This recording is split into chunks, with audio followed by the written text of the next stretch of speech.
बांधा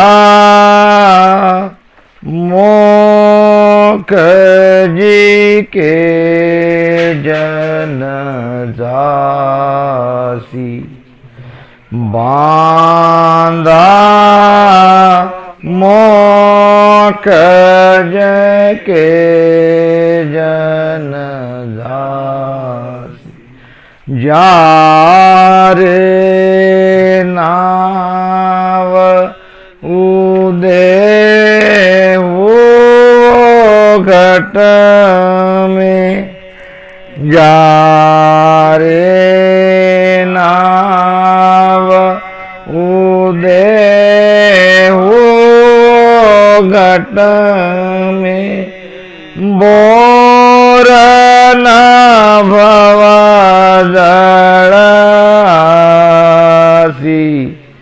बांधा मोख जके जन जासी, रे बांधा मोख जके जन जासी।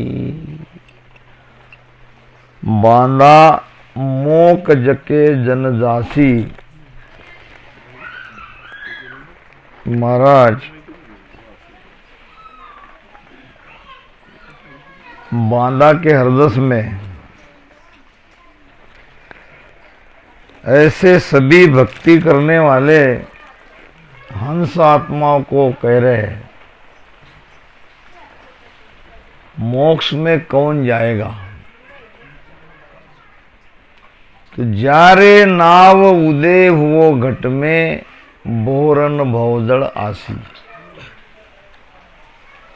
जिनके घट में नाम का उदय होता है, जिनके घट में ये कुदरत कला प्रगटती है, वो दोबारा इस भवसागर में नहीं आएगा।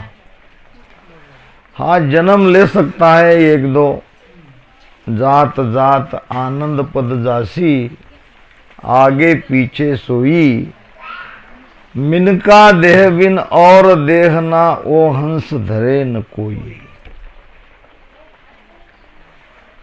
तो नाम जगना चाहिए।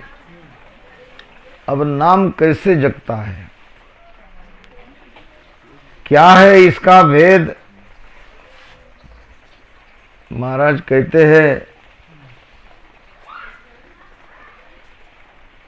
जे कोई नाव नावई कहिए, लिव लागा सु पावे, मेरे रामा लिव लागा सु पावे।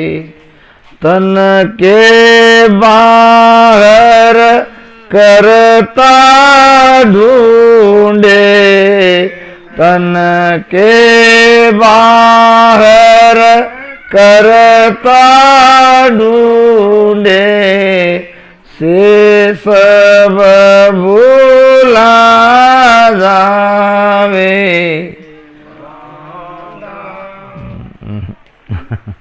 संतो ये बांधा की अर्जस नहीं है। जे कोई नाव नाव ही कहिए, कैसे पहचानेंगे किसके घट में नाम जगा, किसके घट में नाम नहीं जगा? लिव से पहचानने में आता है। लिव लागा सु पावे। अगर उसकी लिव लगी है, वो तार टूटती नहीं है, सुरती हटती नहीं है, तो उनके भीतर में नाम जगा। अब ये नाम है किसका? ये नाम हमारी ही आत्मा का शब्द है। जैसे कि महाराज ने विठल राम में बताया है, इसका निर्णय किया है। मैं आयो इन कारण भाई, सो परगट सुन लो जग माई,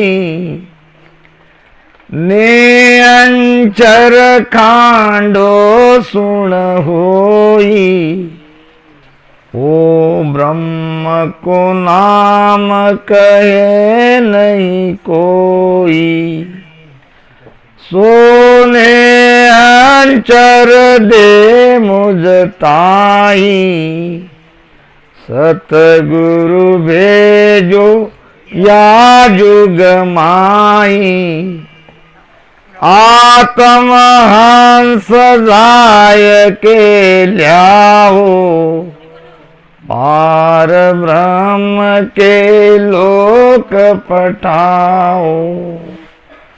महाराज क्यों आए इस मृत्युलोक में? अवतार क्यों हुआ? अवतार भी दो प्रकार के हैं, एक नित्य अवतार, एक निमित्तिक अवतार। निमित्तिक अवतार है जो भगवान विष्णु लेते हैं, यदा यदा हि धर्मस्य ग्लानिर्भवति भारत। जब जब धर्म पर संकट आता है तो मच्छ कच्छ वराह नृसिंह आदि अवतार हुए। यह है निमित्तिक अवतार। और एक अवतार है नित्य अवतार, जो संतों का अवतार है।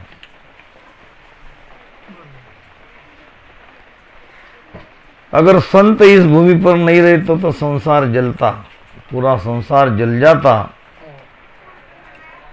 तो संत अवतरित क्यों होते हैं? महाराज कहते कि मेरा आने का उद्देश्य केवल इतना ही है कि जो आत्महंस है, जो हंस अपने स्वरूप में जाके वापस मिलना चाहते हैं, ऐसे हंस को वापस उसी देश में भेजना है जहां आनंद ही आनंद है। अब आनंद में भेजने के लिए चाहिए नियंचर।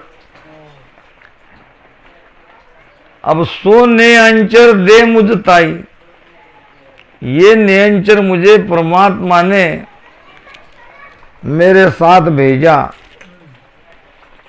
ये नियंचरी तो ब्रह्म का नाम है, वो ब्रह्म का नाम कहे नहीं कोई। यहां ब्रह्म आत्मा के लिए कह रहे महाराज।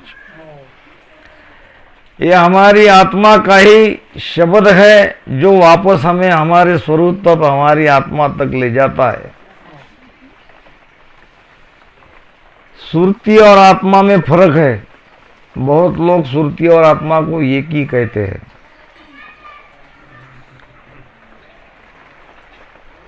आत्मा और सुरती में इतना ही अंतर है जितना करंट और जहाँ पे ये विद्युत बनती है वो जगह और वहाँ से जो करंट आता है वो, ये करंट है सुरती, और जहाँ पे वो इलेक्ट्रिक बनती है वो है आत्मा। ये करंट है सुरती। सुरती जरूर वहाँ तक ले जाएगी मगर सुरती उसमें जाके मिल जाएगी। सुरती से परम पद देखने की बात ही गलत है। सुरती वहां तक जरूर जाती है। तो सुरती में आत्मा में अंतर है। वो ब्रह्म को नाम कहे नहीं कोई, यही है ब्रह्म का नाम, यही है वहां तक पहुंचाने वाला नाम। अब इसको कहे नहीं मतलब इसको कोई जान नहीं रहे, इसको कोई समझ नहीं रहे। सो ने अंचर दे मुझ ताई, सदगुरु भेजो या जुगमाई। अब ये सदगुरु कौन? ये महाराज ही तो सदगुरु थे। और किस सदगुरु ने महाराज को भेजा? तो परमात्मा। परमात्मा ही सदगुरु है। अब परमात्मा ने नियंचर रूपी खांडा देकर महाराज को भेजा कि आत्म हंस जाय के ल्याओ और पार ब्रह्म के लोक पटाओ। ये आत्महंस जो है, ये नियंच रूपी खांडे के साथ इसका ब्याह कराओ और वापस इसको परमात्मा में लाके मिला दो। ये आदेश महाराज को मिला और महाराज वो सत्ता लेके आए, वो नियंचर लेके आए।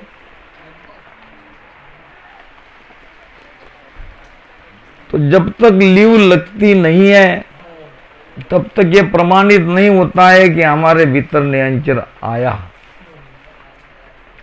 महाराज कहते हैं, जब लीव लागी नहीं तब लग केणी झूठ, सुन जोरे सुख राम कहे आपारक की मूठ। शस्त्र की परीक्षा मूठ से होती है। कोई उसकी धार नहीं देखते, कोई चला के नहीं देखते, बस मूठ से उसकी परीक्षा हो जाती है। साधक के भीतर भी नियंचर आया कि नहीं आया, उसकी परीक्षा उसकी लीव से पहचानने में आती है। जब लग लीव लागी नहीं तब लग केणी झूठ। क्या केणी झूठ? मेरे अंदर वो शब्द आया, ये कहना ही झूठ है। वो एक अपने आप को समाधान करना, इतना ही हो उसका अर्थ है। शब्द तो सारे शरीर को हिला के छोड़ता है।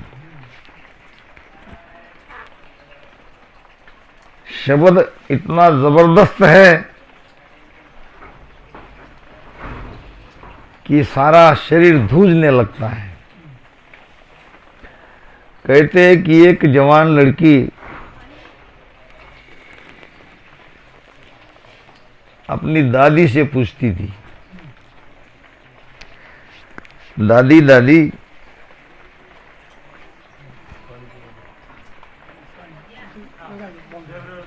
जब किसी महिला को या जब स्त्री प्रसूत होती है, उसका बच्चा होता है, तो उसको कितनी पीड़ा होती है, जरा वो दुख के बारे में मुझे बताओ। दादी कहने लगी, बेटी थोड़े दिन रुक जा, तेरी शादी होगी तो तुझे खुद ब खुद पता चल जाएगा। ये शब्द ही ऐसा है, शब्द कैसा है, ये कहने की बजाय जब वो अनुभव में आता है तभी उसका सही अर्थ भीतर में मिलता है।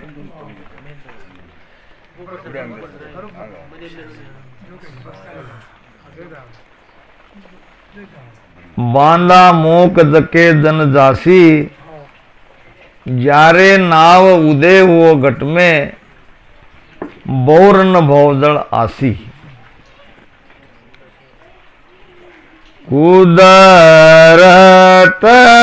कड़ा नाव की जागे, कुदरत कड़ा नाव की जागे, नियंचर तन माई, केवल बीज असल ओ संतो, केवल बीज असल ओ संतो, और पावन काई, बांधा मोख जके जन जासी, बांधा मोख जके जन जासी। और ज्ञान के अनंत उपाय और तत्व ज्ञान की एक ही भाई, कोई और उपाय नहीं है। कुदरत कला नाव की जागे नियंचर तन्माई। क्या है कुदरत कला और क्या है नियंचर, कैसे जगता है ये अलग विषय हो जाएगा। पहले तो इनके महत्व को समझे। वाणी में कई प्रकार के शब्द आते हैं, कहीं आता है सत्शब्द, कहीं शब्द ही आता है, कहीं सत ही आता है, कहीं कुदरत कला तो कहीं नियंचर। यह सब एक ही है। जहां जो संदर्भ है, जहां जो बैठता वो महाराज ने बिठाया। कैसे एक ही है, क्या प्रमाण है। सत सत कहती को सत है, सत सत कहती के सत है। नियंचर सुन होई, नियंचर सुन होई रे बांदा। कुदरत कला कहे सो आहे, कुदरत कला कहे सो आहे। निरख परख लो सोई, निरख परख लो सोई रे बांदा। और सकल पिसता सी बांदा, और सकल पिसता सी बांदा। और सकल पिसता सी, और सकल पिसता सी बांदा। मेरी शरण हंस जो आवे, मेरी शरण हंस जो आवे। सो आनंद पद पासी, सो आनंद पद पासी बांदा। सारा निर्णय एक ही भजन में महाराज ने बता दिया। सत सत कहे तिको सत आहे। सत क्या है, नियंचर सुनो हुई, नियंचर ही सत है और कोई सत नहीं। कुदरत कला कहे सो आह, यही कुदरत कला है। अब इसको आप अपने घट में निरख लो, परख लो। वास्तव में कुदरत कला का अर्थ होता है कुदरत नाम शक्ति, कला नाम होशियारी। भीतर की सोई हुई शक्ति को जगाना। या तो साधना से जगती है या सदगुरु मेहर से वो जगती है। दोनों विधि हमारे वाणी में है। अगर ऐसे सदगुरु सुखराम जी महाराज के जैसे समर्थ सदगुरु मिलेंगे, आपको न आसन लगाने की जरूरत है, न राम कहने की जरूरत है, न सांस में लेने की जरूरत है। अगर ऐसे है तो करनी बिना गिगंदू चाड़ू। कोई करनी की बात आई क्या उसमें? बिन करनी धुन लागे। इसीलिए महाराज कहते हैं को समझना पड़ेगा ये किस संत के लिए कह रहे हैं और आज अगर नहीं है तो क्या करना है। दोनों बातें वाणी में है। ये वाणी के द्वारा हमें समझ में आते हैं। कुदरत कला सता सतगुरु की, ध्यान भजन में नाही। राम नहीं कहेंगे, ध्यान भजन नहीं करेंगे तो फिर क्या करेंगे? ये कैसा ज्ञान? ध्यान भजन में नहीं। हाँ महाराज कह रहे, मगर कब कह रहे, किसके लिए कह रहे, कब यह स्थिति होती है? कुदरत कला सता सतगुरु की, ध्यान भजन में नाही, इन सतगुरु को तजे शीस रे, तो आ पावे नाही। ऐसे कुदरत कला वाले सदगुरु को अगर हम छोड़ते हैं तो वो कला हमें दोबारा नहीं मिलेगी। मगर यहाँ इसमें पाखंड भी बहुत है। सभी अपने आप को सदगुरु कहते हैं, सारी दुकानें हैं, कहते तो बहुत है, करके कुछ दिखाते नहीं, ये भी हम देखते हैं। अब इसलिए हमने इसमें का दूसरा रास्ता चुना है, वो है साधना का। और क्या करें, जब ऐसे संत ही नहीं मिले, मिलते को वो हमारे भाग्य में है तो मिलेंगे। तब तक प्रेम से इस राम राम को सुमिरन करते रहो, प्रेम से, पीड़ से और वो भीतर की प्यास से अगर हम परमात्मा को पुकारते रहेंगे तो कभी न कभी कृपा होगी परमात्मा की।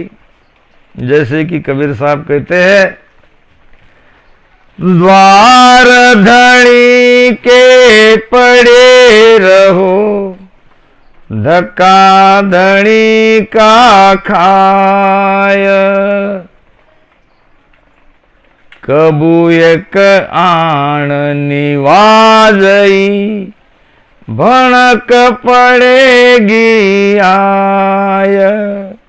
अब ये भजन करना यानी मालिक के द्वार के कुत्ते के समान पड़े रहना, रखवाली करते रहना।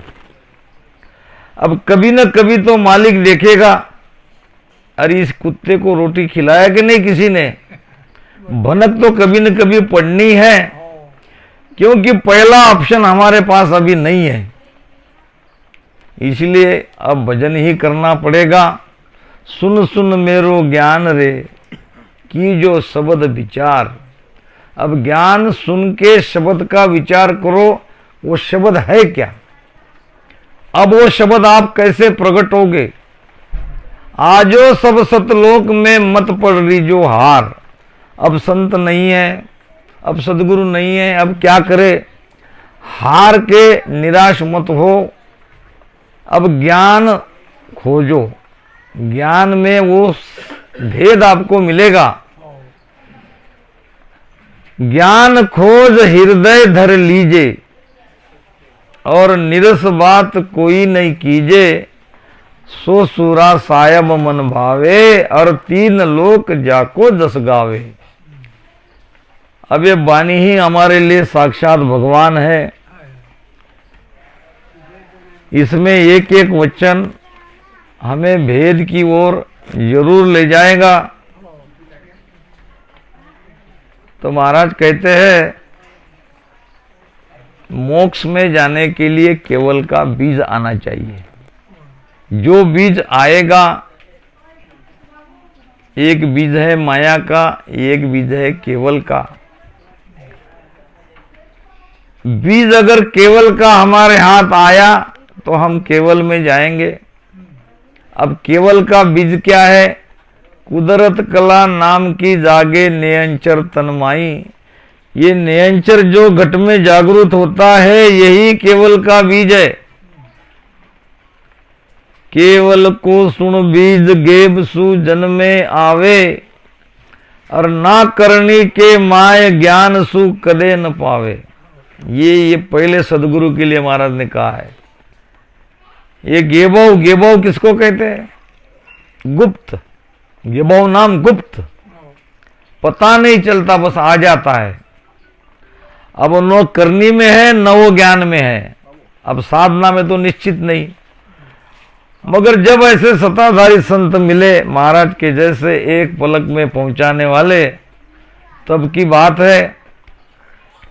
और भीतर में सब महसूस होता है। वो एक पलक में शब्द ऊपर चढ़ता है ब्रह्मांड में, सारे शरीर को हिला के छोड़ता है। केवल कहने से नहीं चलेगा, ये एक्चुअल में होता है।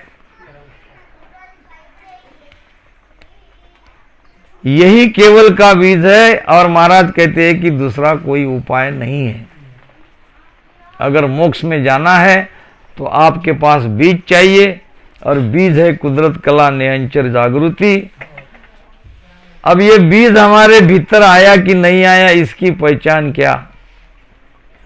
जाग्यो नाव तन थर हरियो, जाग्यो नाव तन थर हरियो, जद तद केवल पासी, लाखा गुना खून पड़ जावे, लाखा गुना खून पड़ जावे, तोई मीन का देह आसी,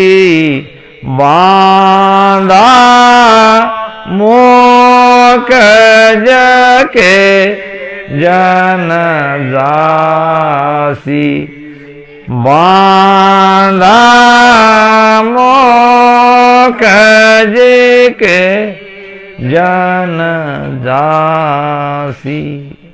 जाग्यो नाव, नाम जागृति के लक्षण। जाग्यो नाव तन थर हरियो, शरीर में थरथराहट होती है, शरीर धूसता है।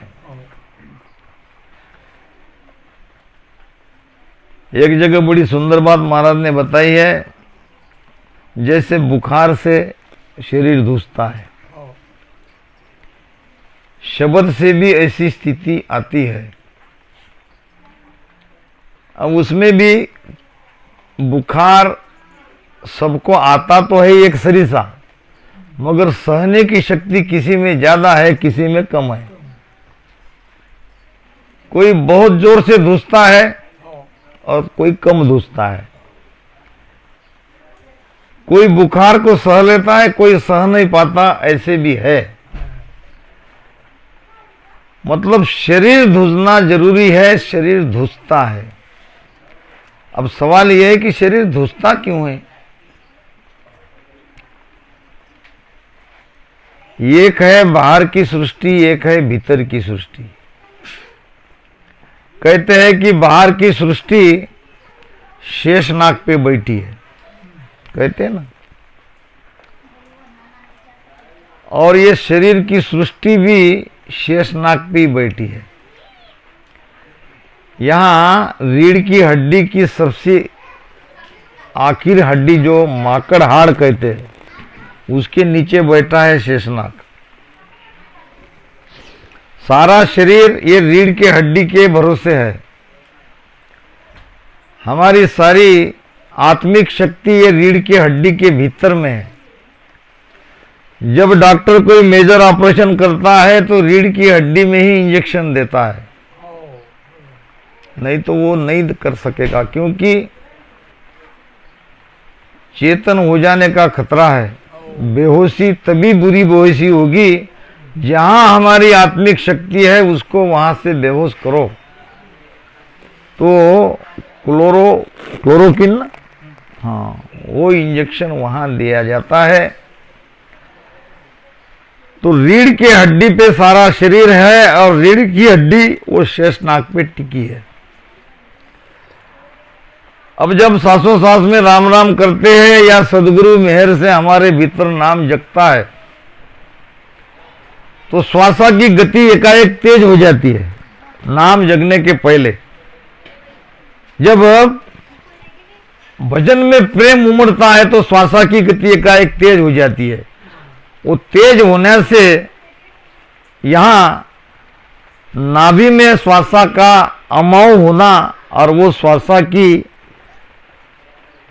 पवन की धड़क नीचे शेषनाग तक जाना, इससे वो शेषनाग हिला कि शेषनाग के ऊपर ये सारी सृष्टि हिलने लगती। उसको जरा सा धक्का लगा तो सारा शरीर ये धूजने लगता है, कांपने लगता है। ये कांपना ही चाहिए। यूं तन कापे ठंड सूरे प्रगट छाणे नाय। जूतन कापे ठंड सूरे प्रगट छाणो ना। के सुख देव सब सांभळो रे शब्द लाग्यो माय। या दिन ते कीर पाहुई रे नितर भूला जाय। या दिन ते कीर पाहुई रे नितर भूला जाय। अंतर में क्या खुली रे सतगुरु मिलियो आय। या दिन ते कीर पाहुई रे नितर भूला जाए। यही है कृपा, यही है वो दिन, यही है वो पल जब सदगुरु जी महाराज की कृपा एक साधक के ऊपर, शिष्य के ऊपर होती है तो उसका शरीर कांपता है, धूजता है। जू तन कापो ठंड सूरे प्रगट छाणो नाय। छाणो नाम, ये बात छुपी हुई नहीं रहती है, ये प्रगट है, ये खुली है, ये होता है। करके देखो। के सुखदेव सब सांभळो रे, सबके लिए महाराज कह रहे। यही है शब्द का जागना, यही है शब्द की चोट।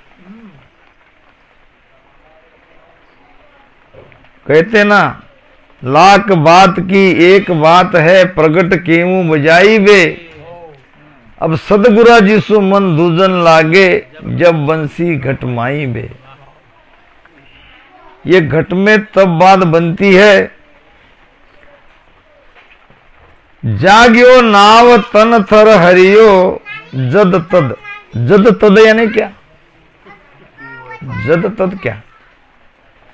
जब कब, जब जाना हो तब। जा दिन तिथि लिखी केवल की तामे कसरन कोई। ये नाम जगते ही हमारी तिथि लिखी हुई है, हम कब मोक्ष में जाएंगे। जब जाना हो तब मोक्ष में ही जाएंगे। इसको कहते हैं जद तद, जभी कभी, जेवा केवा। लाखा गुना खून पड़ जावे तो ही मिनका दे आसी। दोबारा मनुष्य शरीर पाने में उनके कोई कर्म देखे नहीं जाते, उनके दोष देखे नहीं जाते, केवल उनका भाव देखा जाता है। भाव सदगुरु पे है और सदगुरु से प्रेम भी है, तो सदगुरु की मेहर उसके ऊपर हो गई है, तो अब पुराना उसका दोष देखा नहीं जाता। ये कुदरत कला का खेल ही